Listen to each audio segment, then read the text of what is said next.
Los trastornos del espectro autista son una particularidad del desarrollo que puede provocar problemas de comunicación significativos. Hoy Pedro Jiménez, doctor en psicología y profesional destacado en educación especial, nos cuenta las pautas necesarias para afrontarlo.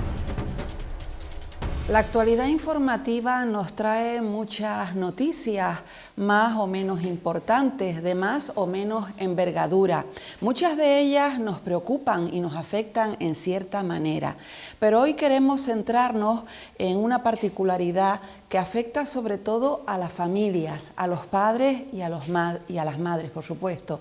Se trata del TEA, el síndrome de trastorno autista o Asperger. Son enfermedades que si se detectan a tiempo, pues pueden ocasionar que una persona tenga calidad de vida en su vida adulta. Sobre todo para hablar de una particularidad, un trastorno que cada vez afecta a más personas, en este caso a más niños o niñas, ¿no es así? Sí, realmente, de hecho ahora que estamos en la época de esta pandemia, hace ya unos años, mientras Barack Obama era presidente de los Estados Unidos, le dio al autismo carácter de epidemia, porque realmente se estaban dando tantos casos en Estados Unidos que los sectores de servicios, tanto de salud como educativos como sociales, se habían visto completamente desbordados. Y esto ocurre en la mayor parte de los países del mundo. La incidencia actual del espectro del autismo en la población es de uno de cada 100 nacimientos aproximadamente, que es una incidencia bastante alta. En Estados Unidos están aportando algún dato incluso de mayor incidencia, pero la tendencia actual es aceptar más los datos europeos, que como digo son de 1 de cada 100. Puede ser desconocida para mucha gente este trastorno, ¿no? Sí, realmente, bueno, dada la incidencia que acabamos de ver, que es muy alta en la población, todavía se desconoce mucho la forma de aparición, incluso la forma de afectación. La palabreja que define este trastorno, que hemos denominado del espectro del autismo, es, digamos, una palabra que proviene curiosamente del ámbito de la física, de la luz, ¿no? Porque lo que denomina el concepto espectro es una enorme variabilidad, y eso es lo que se ha encontrado en el campo del autismo. Las personas son muy diferentes unas a otras, a pesar de que tengan un diagnóstico en común. ¿Cuáles son las señales que nos podemos encontrar en una persona con este trastorno desde que es pequeñito? ¿Cuáles son las señales más destacadas que nos pueden poner en alerta? Sí, las señales normalmente son difíciles de detectar antes de los 12 meses, ¿vale? Hay un periodo entre los 6 y 12 que actualmente está habiendo mucha investigación, sobre todo en temas de mirada y de atención de los bebés, para ver si antes de esos 12 meses se puede observar algo, pero habitualmente entre el periodo que va de los 12 meses a los 24 meses es el periodo clave, donde aparecen una serie de señales muy frecuentemente. Pues los niños, las niñas con TEA a veces dejan de mirar, dejan de atender, no atienden directamente a la mirada de las otras personas, suelen invertir mucho tiempo a lo mejor en actividades un poco repetitivas o hacer movimientos repetitivos con sus manos, con su cabeza. Hay un enlentecimiento de la aparición del lenguaje, de entender a los demás cuando hablan y también de emitir palabras, ¿no? Y normalmente es frecuente también que con cierta frecuencia tengan dificultades para controlar, digamos, la irritabilidad, ¿no? Suelen ser niños o niñas que a veces se enfadan con cierta frecuencia, fundamentalmente porque a veces no entienden bien lo que queremos de ellos, de ellas, o lo que pasa a su alrededor. O sea que no pasan desapercibidos, ¿no? Atendiendo bien a los niños, incluso el pediatra lo puede detectar. Sí, realmente la lucha que tienen fundamentalmente las familias es que se consiga reducir ese tiempo de diagnóstico, ¿no? Hay como una historia prototípica que yo veo desde hace muchos años de a veces retrasar el periodo del diagnóstico. Sí que se pueden detectar señales ya desde, repito, desde el año y medio, los 2 años. A veces esos diagnósticos no tienen por qué quedar cerrados. Hablamos de que entre los 2 años a los 3 años, si vemos características que recuerdan al autismo, podemos decir que hay riesgo de que un niño pueda desarrollar luego un cuadro de autismo. Y ahí ese es el momento de empezar a trabajar inmediatamente y no esperar. Para cualquier madre o padre que nos estén viendo y reconozcan estos síntomas y ya tengan idea más o menos de lo que puede ser, la primera pregunta, ¿a dónde puedo ir con mi niño o con mi niña? Pues que busquen rápidamente recursos de atención temprana en su zona donde vivan, en los lugares más cercanos o en los lugares que les recomienden asociaciones de padres, ya sea AMPAs del colegio, asociaciones de familiares de personas con discapacidad intelectual o con autismo, pero que empiecen lo antes posible, con independencia de que todavía el diagnóstico no esté cerrado. Si hay señales que recuerdan, es importante empezar cuanto antes, porque la estimulación en estas edades es fundamental. Pedro, ¿este trastorno puede ser hereditario? ¿Puede pasar desapercibido? Hay padres y madres que a lo mejor han tenido síntomas o los tienen y no se han dado cuenta. Sí, realmente pasa actualmente con relativa frecuencia. El trastorno del espectro del autismo tiene un componente genético muy importante. Uno de los factores de riesgo más importantes actualmente estudiados es que haya un familiar en tu familia que haya tenido un cuadro de TEA. Cuando tú tienes un hermano mayor que ha sido diagnosticado de TEA, al nacer otro hermano posteriormente, su riesgo de tener también TEA es mucho mayor. Cuando los niños son gemelos, pues las probabilidades de que los dos tengan TEA también es mucho más alta. Y hay cierta relación entre variables que llamamos de personalidad de los padres, de las madres, y la aparición de niños con TEA. De hecho, actualmente haciendo seguimiento de niños y de hermanos pequeñitos, en muchas ocasiones los propios padres preguntan si se pueden hacer un diagnóstico porque ellos o ellas entienden que su personalidad podría estar también dentro del espectro del autismo. No es que pase siempre, pero en algunos casos esto ocurre, ¿no? A nivel general, ¿cómo estamos en nuestro país ante la necesidad de detección y de tratamientos efectivos en comparación con otros lugares? Bueno, la pregunta es compleja y voy a hacer una especie de recorrido, ¿no? A nivel global, en España tenemos, yo creo que un desarrollo profesional y de servicio en relación a otros países bastante bueno, muy óptimo, mejor que otros países, por ejemplo, del ámbito europeo. Sin embargo, también, dependiendo del lugar donde tú hayas nacido, pues vas a tener unos recursos mejores o no. Esto es la realidad. ¿Vale? Sabemos que en el País Vasco hay actualmente servicios muy importantes, tanto en el ámbito educativo, en el ámbito escolar, como en la vida adulta, y suelen ser, digamos que, lugares donde el resto de comunidades solemos mirar para poder, digamos, copiar lo bueno que hacen, ¿no? En Canarias tenemos muchas cosas que hacer, sobre todo en atención temprana, donde toda esta ley que parece que no acaba de arrancar bien ni está bien dotada para atender a niños y niñas en edades tempranas. En edad escolar, pues lo que tenemos es que Canarias fue muy puntera a la hora de crear aulas en clave y estuvo muy bien todo el desarrollo inicial, pero ahora está encontrando, yo creo que dificultades para desarrollar aún más este modelo y para ser mejorado.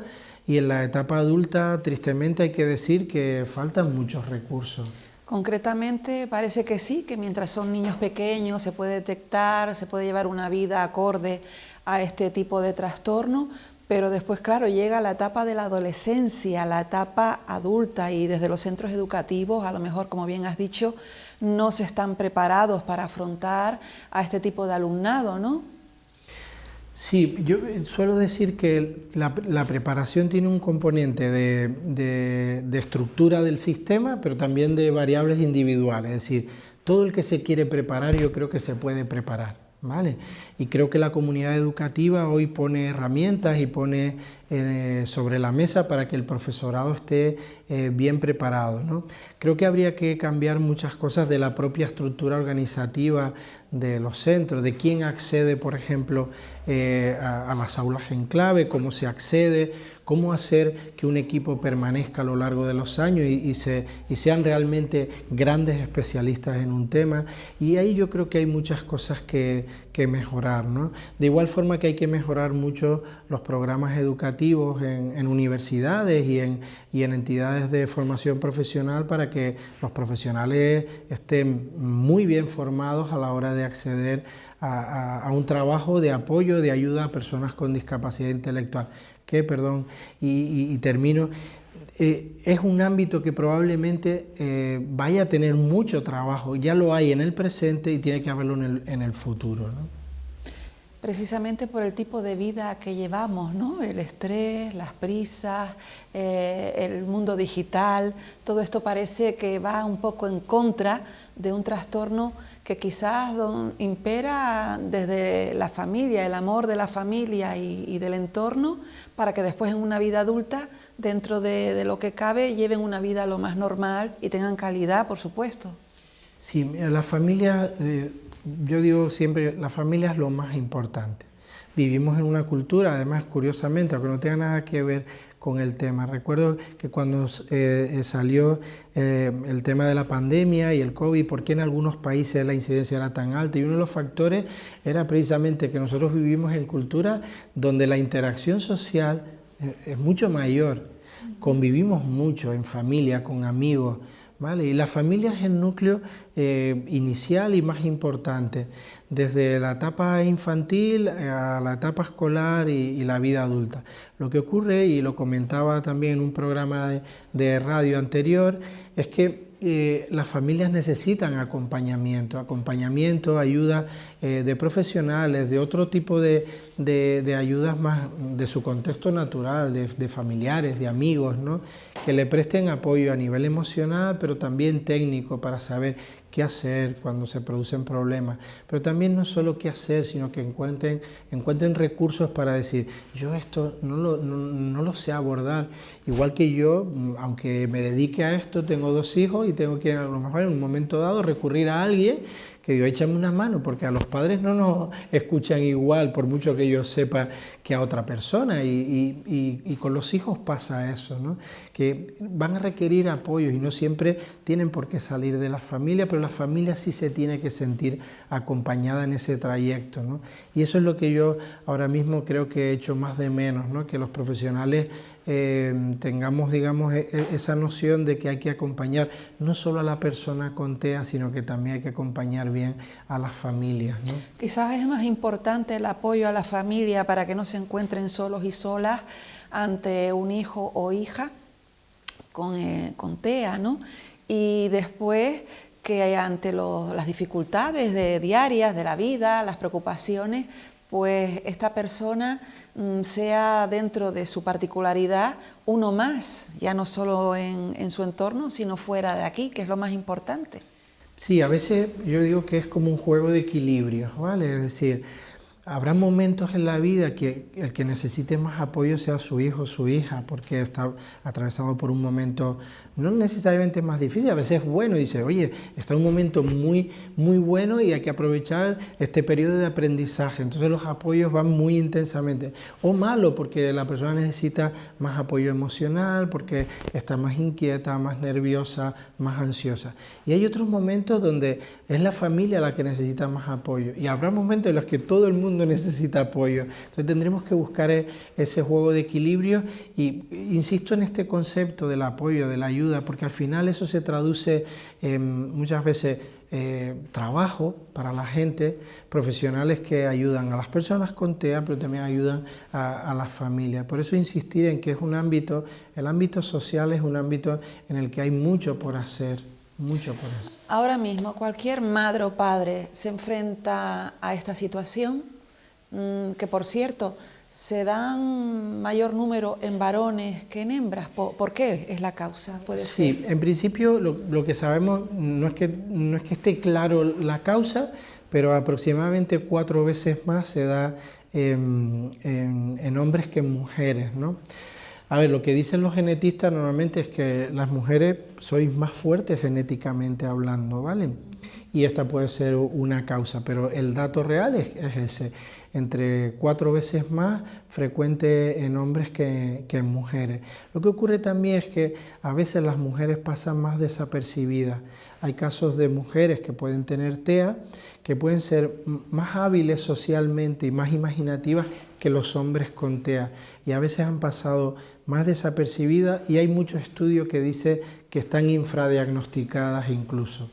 Se suele decir también que suelen ser personas muy inteligentes o que tienen ciertas habilidades más desarrolladas. Sí, bueno, este concepto de espectro que hablaba antes, lo que nos viene a decir es que hay una enorme variabilidad, ¿vale? Hay personas con TEA, antes denominábamos el síndrome de Asperger a las formas más leves del espectro del autismo, con mayor capacidad intelectual y habilidades muy notables, pero también dentro del espectro hay personas con una discapacidad intelectual muy importante, con gran afectación, ¿vale? Entonces, entre esos dos extremos podemos encontrar cientos de miles, millones de realidades, tantas como personas. Ejemplos, por ejemplo, Albert Einstein comentaba que... Sí, se dice que Albert Einstein podía tener una forma de Asperger, personalidades actuales del ámbito de la informática. Sí, también ecologista. Sí, ha salido que presenta una forma dentro del espectro del autismo. Y otras personalidades del ámbito de la informática, pues por ejemplo Bill Gates o personas como el creador de Facebook, Zuckerberg. Se dicen que Elon Musk, el de Tesla, también salió diciendo que probablemente tendría una forma del espectro del autismo muy leve. En realidad lo que caracteriza a estas personas un poco para estar dentro del espectro del autismo es cierta dificultad social, ¿vale? Y de entender a las otras personas, de comunicarse con otras personas, y cierta tendencia a tener, digamos, comportamientos un poco obsesivos o pensamientos un poco obsesivos y un poco rígidos, ¿no? Vuelvo a la pregunta que quedó antes en el tintero. Cualquier madre o padre se ve ante esta situación. Usted como profesional, ¿qué haría usted con su hijo? ¿Qué es lo primero que haría? Viendo cómo está el panorama y viendo cómo está la vida en general. Bueno, lo primero que tengo que decir es,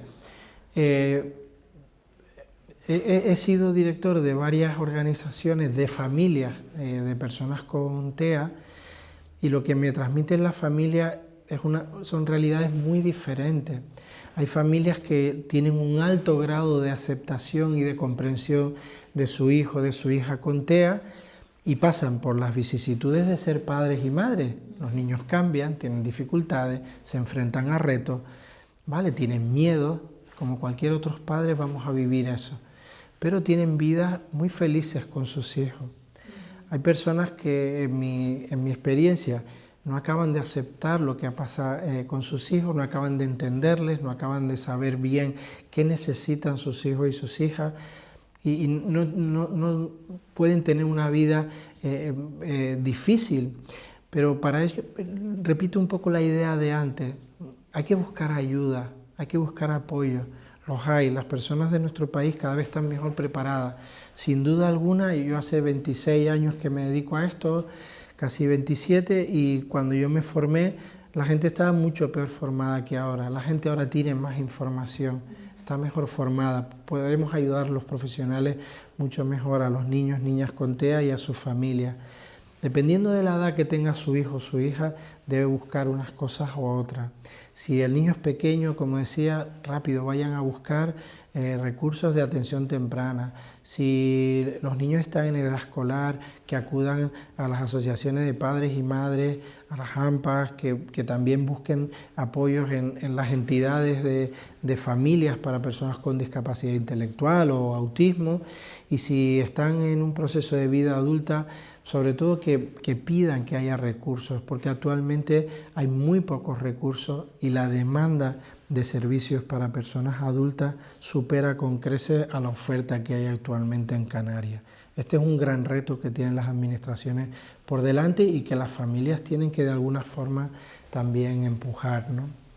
retos y peticiones que sean escuchadas y que sean una realidad pronto por la necesidad, y que hacen falta personas como usted, desde luego buenos profesionales que puedan ayudar a las familias, a los padres y madres, no solo en este trastorno, sino en cualquier situación que tiene que ver con la salud y con el futuro de las personas, sobre todo que tengan la mejor vida posible. Muchísimas gracias. A ustedes.